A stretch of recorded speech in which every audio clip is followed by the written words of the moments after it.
Assalamualaikum warahmatullahi wabarakatuh. Alhamdulillahi rabbil alamin. Wassalatu wassalamu ala asyrafil anbiya'i wal mursalin wa ala alihi wa ashabihi wa man tabi'ahum bi ihsanin ila yaumiddin. Amma ba'du, fa ya ayyuhal muslimun rahimakumullah. Allahumma allimna ma yanfa'una wanfa'na bima 'allamtana. Subhanaka la ilma lana illa ma 'allamtana innaka antal alimul hakim. Alhamdulillah, kita lanjutkan membaca kitab Tauhid Kifayatul Awam ini dengan dalam keadaan sehat walafiat. Mudah-mudahan kita selalu dicurahkan nikmat dan rahmat kepada kita semua. Amin ya rabbal alamin. Salawat dan salam untuk junjungan kita, Allahumma salli ala sayyidina Muhammad wa ala ali sayyidina Muhammad. Masih dalam bab sifat yang ke-13, yaitu halaman 56, baris terakhir sekali, 56 baris terakhir sekali, paling bawah di sebelah kanan.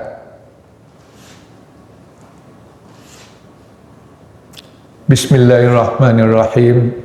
Qala al-musannif rahimahullah wa nafa'ana bi ulumih. Fahras ala hadzal farq. Fahras ala hadzal farqi. Maka bisa juga dibaca fahris. Jadi harisa yahrasu, atau harasa yahrisu. Artinya fahras itu semangat, bersemangat atau antusias. Dan sini seriuslah atas perbedaan ini, atau maksudnya mengetahui perbedaan ini. Perbedaan apa? Yaitu perbedaan yang kalam qadim Allah SWT yang tidak bersuara dan tidak berhuruf, dengan suara yang lafaz yang bersuara, berhuruf, termasuk Al-Quran Al-Karim. Nah, apa yang kita pahamkan dari lafaz-lafaz Al-Quran Al-Karim itu sama dengan pemahaman yang dikirim oleh Allah SWT kepada baginda Rasulullah SAW. Nah, bagaimana penjelasannya lanjutnya? Jadi itu beda. Nah, fa'innahu yaghlatu fihi katsirum. Sesungguhnya banyak yang keliru, atau kebanyakan orang keliru tentang ini. Wa yusamma kullum minas sifatil qadimah wal alfadhish syarifah Qur'anan wa kalam Allah, dan dinamakan masing-masingnya dari sifat yang qadim, yang kalam Allah yang tidak bersuara dan tidak berhuruf, dan lafaz mulia itu, lafaz yang mulia yang disampaikan oleh Rasulullah SAW itu dinamakan apa? Dinamakan dia Quran, dinamakan dia kalam Allah. Illa, kecuali annal alfaz syarifah makhluqatun maktubatun fil lauhil mahfuz nazala biha Jibrilu alaihi salam ala nabi sallallahu alaihi wasallam. Ya. Dan kecuali bahwa lafaz yang mulia itu adalah makhluk yang tertulis di lauh mahfuz yang dibawa nazala biha, yang dibawa dia oleh Jibril alaihissalam kepada Nabi sallallahu alaihi wasallam. Ba'da an nazalat fi lailatul qadri fi baitil izzati mahalla fi sama'id dunya. Setelah turun dia di malam Lailatul Qadar pada di Baitul Izzah, namanya tempatnya Baitul Izzah, tempat di langit, suatu tempat mahallun fis sama, suatu tempat di langit dunia, di langit dunia. Kutibat fis suhufin wa wudi'at fi, nah yang ditulis pada suhuf dan diletakkan padanya, yaitu di Lauh Mahfuz itu. Qila, menurut satu pendapat, nazalat fi baitil izzati daf'atan wahidatan. Turun Al-Quran itu dari Lauh Mahfuz itu di ke Baitul Izzah daf'atan wahidatan, sekaligus. Summa nazat alaihi sallallahu alaihi wasallam fi 20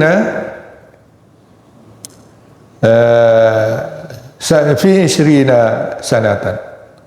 Kemudian setelah di Baitul Izzah terkumpul semuanya, sudah turun sekaligus, kemudian turun dia kepada Rasulullah sallallahu alaihi wasallam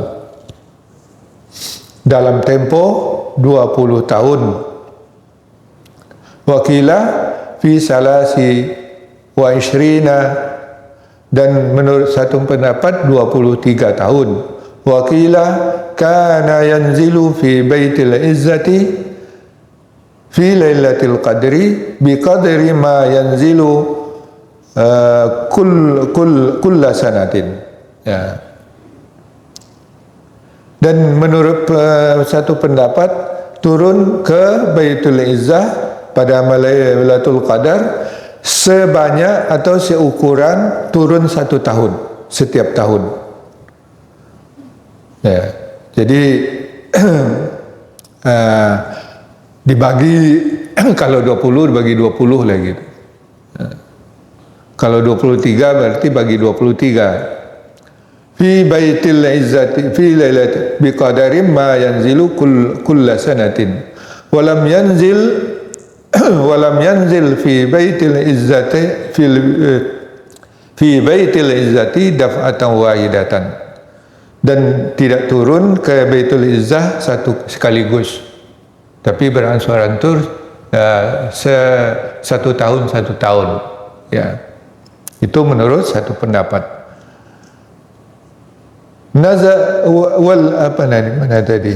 Wallazi nazala alaihi sallallahu alaihi wasallam al-lafzu wal makna, dan yang turun kepadanya, kepada Rasulullah sallallahu alaihi wasallam itu adalah lafaz dan maknanya.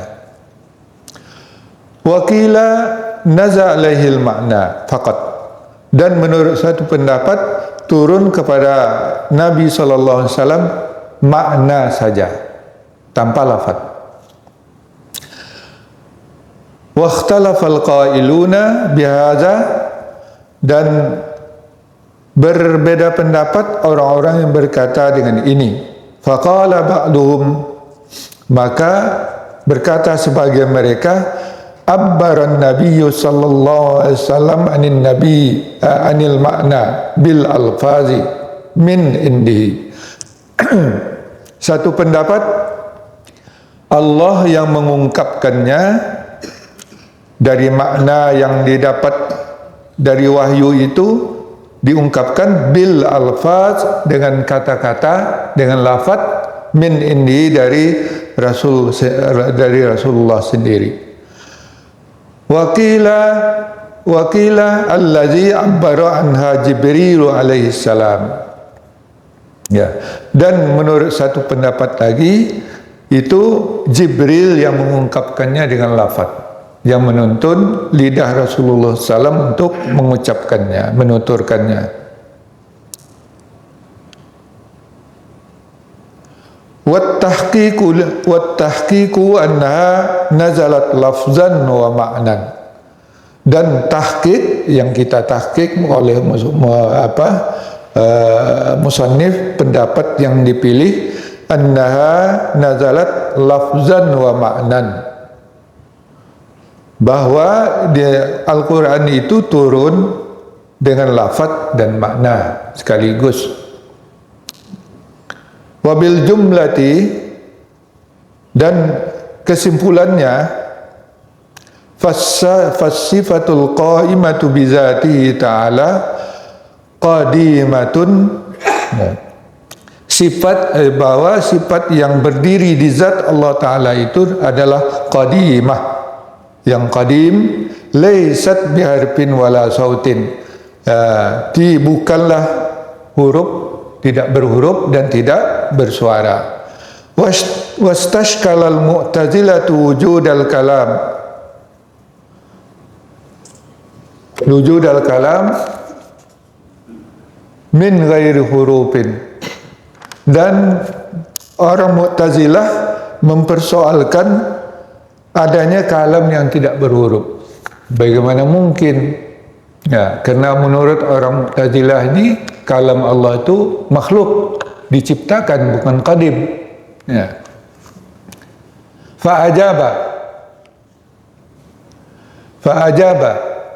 maka dijawab oleh ahlu sunnah hadisun nafsi, yaitu kata-kata hati.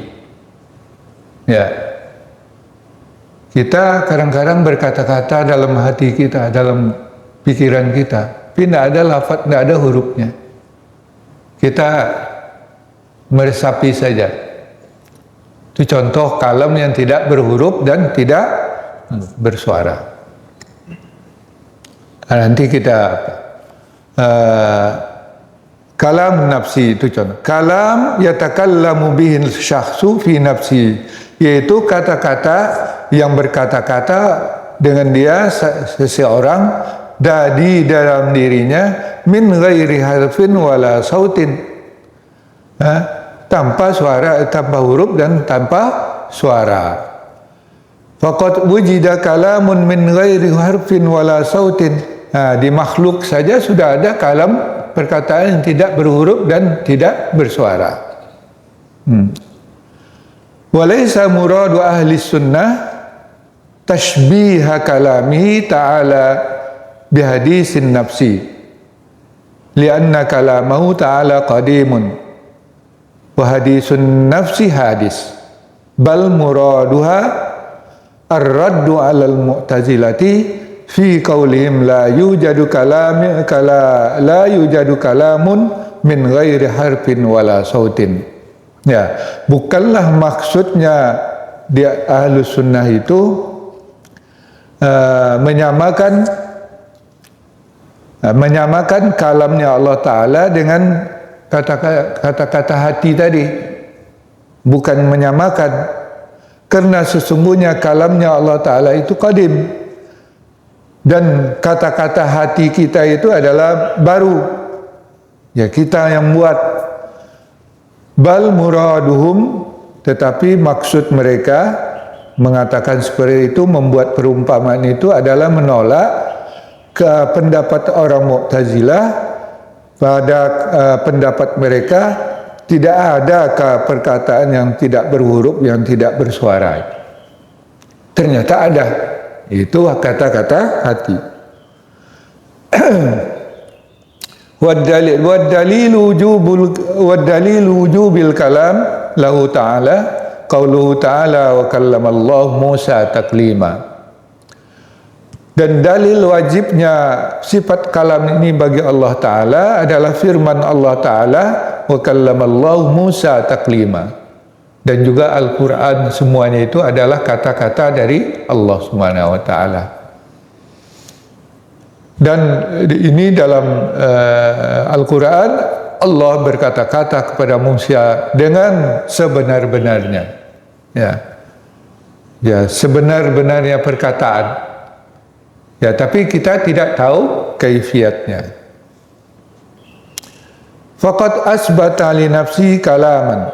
Dalam ayat tersebut Allah menetapkan atau meyakinkan kita terhadap diri zatnya, dirinya Allah Ta'ala, yaitu berkata-kata, kalaman.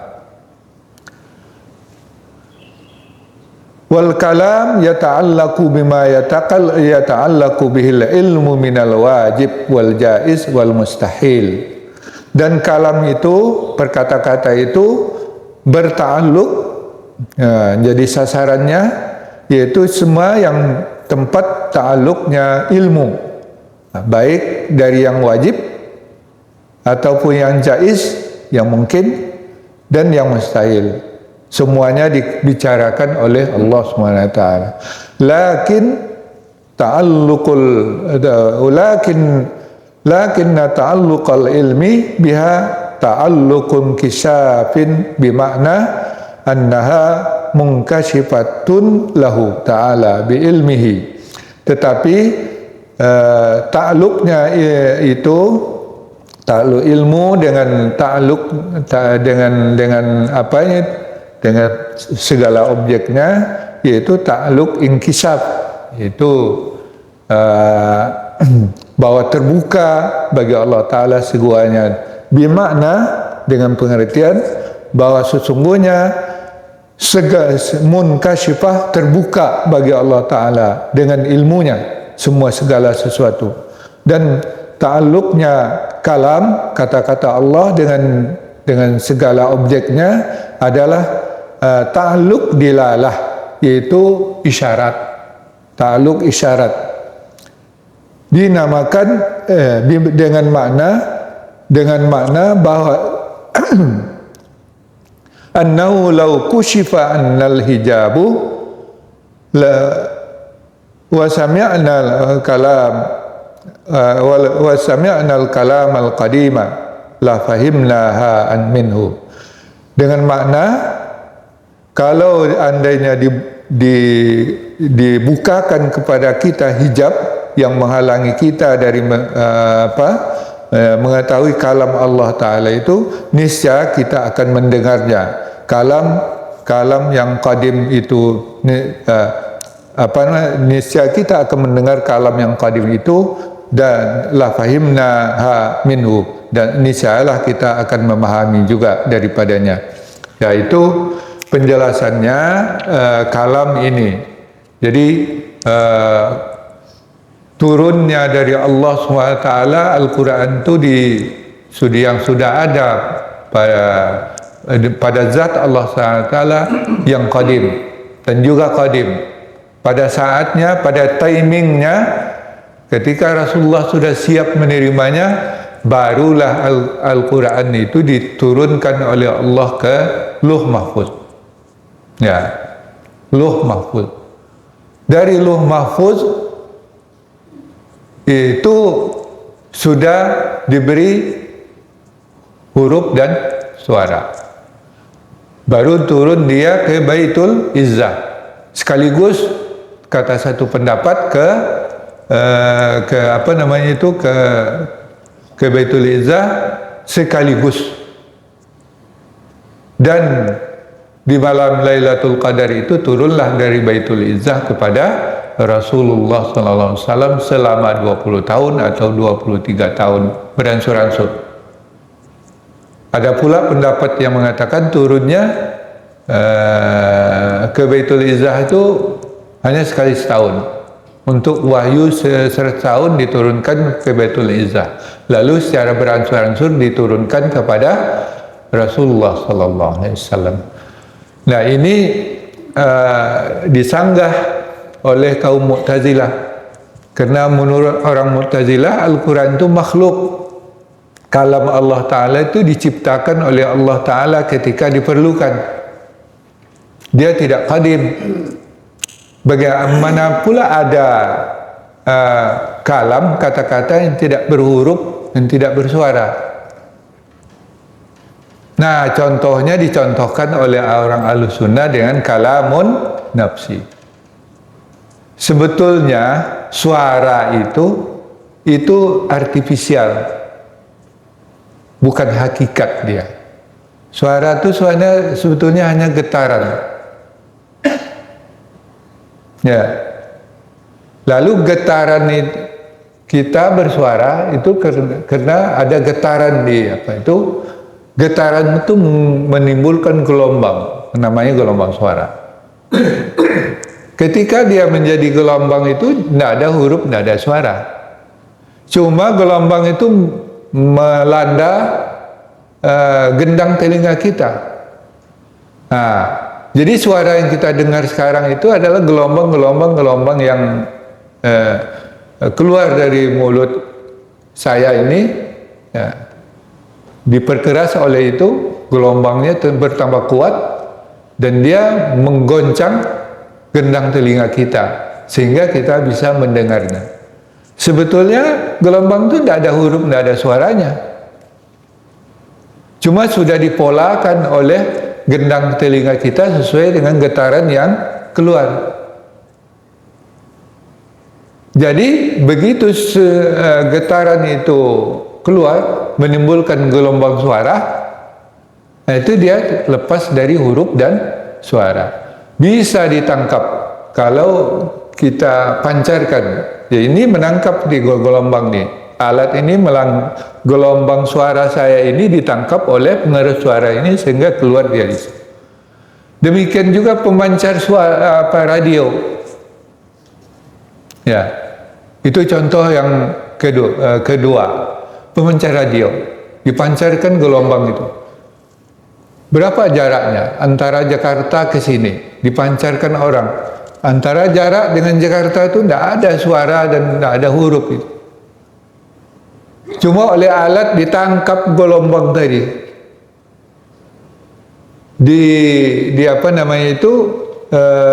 Diformat lagi sesuai dengan pola getaran suara tadi. Maka menjelma dia menjadi suara, kita dengar suaranya melalui radio. Oleh sebab itu suara kita itu artifisial namanya. Itu artinya akibat dari suatu aksi yang kita tidak lihat. Gelombang suara. Apakah kita lihat gelombang suara? Gelombang suara itu sangat cepat, tapi lebih cepat cahaya lagi. Kalau ada orang bersuara di jauh, itu ada jarak kita sampai ke kuping kita, ke telinga kita. Nah, itu pada kita, apalagi pada Allah Subhanahu wa taala. Kemudian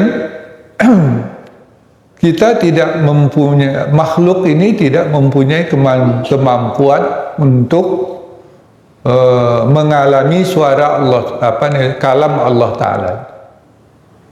Tidak punya kemampuan untuk merasakan, mengalami, mendengar atau apa saja kalau kata-kata Allah Subhanahu wa taala yang tidak berhuruf dan tidak bersuara. Karena maha besar, maha dahsyat, maha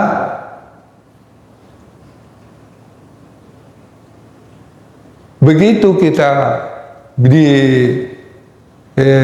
manusia ini diperdengarkan, mungkin dibuka hijabnya tadi, mungkin begitu kita mendengar kita hancur, lebur karena dahsyatnya. Oleh sebab itu yang diturunkan kepada Rasulullah SAW itu adalah makna dan lafaz yang sudah ada yang mengatakan sudah disiapkan oleh Jibril alaihissalam atau sudah disiapkan oleh Allah Subhanahu wa taala sendiri. Dari kalam yang qadim sudah disiapkan huruf dan suaranya sesuai menurut bahasa di mana wahyu Allah itu turun. Kalau yang turun kepada Nabi Musa, maka disiapkanlah dia dalam bahasa Nabi Musa, yaitu bahasa Ibrani. Ketika wahyu itu turun kepada Nabi Isa, maka di Baitul Izzah itu atau di Lauh Mahfuz itu sudah disiapkan suara dan hurufnya sesuai menurut bahasa Nabi Isa. Bahasa Nabi Isa itu apa? Yaitu bahasa Aramia. Nah, demikianlah setiap nabi menerima wahyu, ya, sesuai dengan bahasa kaumnya. Nah, itu puncanya, sumbernya adalah kalam Allah yang qadim. Nah, seperti itulah kalau Al-Quran itu huruf dan suaranya itu ya kita yang melafatkannya. Oleh sebab itu dia baharu. Tapi maknawinya itulah yang qadim pada zat Allah Subhanahu wa taala. Itulah kesimpulannya yang mesti kita percaya, dan itu dinyatakan oleh Allah Subhanahu wa taala dalam firman-Nya. Dan Allah berkata-kata, bagaimana Allah berkata kepada Nabi Musa, disebutkan inni anallahu rabbul alamin. Kata Allah kepada Nabi Musa, diceritakan dalam Al-Quran. Bagaimana dialog Allah berkata-kata dengan Musa? Yang pertama, tentu Allah memberikan kemampuan kepada Nabi Musa untuk menangkap langsung kalam atau perkataan Allah. Ya, jadi tidak bisa kita bayangkan kemampuan seperti apa, karena dahsyatnya sehingga Nabi Musa bisa menerima kalam Allah, kata Allah secara langsung gitu. Secara langsung itu yang disebut wahyu. Artinya kalau bahasa saya sana inspire, diilhamkan sehingga langsung Nabi Musa paham. Seperti itu. Tapi tidak seperti ilham biasa, karena